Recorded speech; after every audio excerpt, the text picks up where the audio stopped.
These vouchers are specifically for folks that are at risk of losing their children because of their housing insecurity, or folks who lost their children due to housing insecurity. So they're available on an emergency basis for these families so that they can stay together in safe, decent, affordable housing.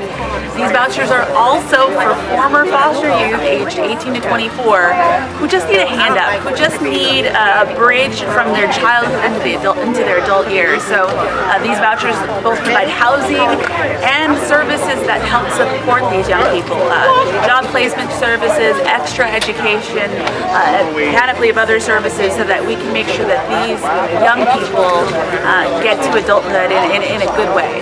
Across the country, it's getting harder and harder for all young people to get a foothold in the housing market or in the rental market.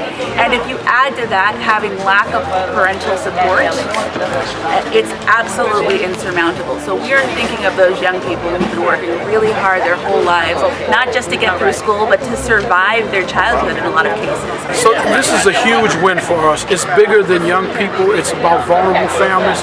We have youth that are aging out of foster care that we'll be able to provide services to, but we can address women and families who are in jeopardy of losing their children due to maybe incarceration or a legal issue, that where there's some jeopardy of the family not being kept together or being displaced. So it's a huge win for the Jefferson Parish community.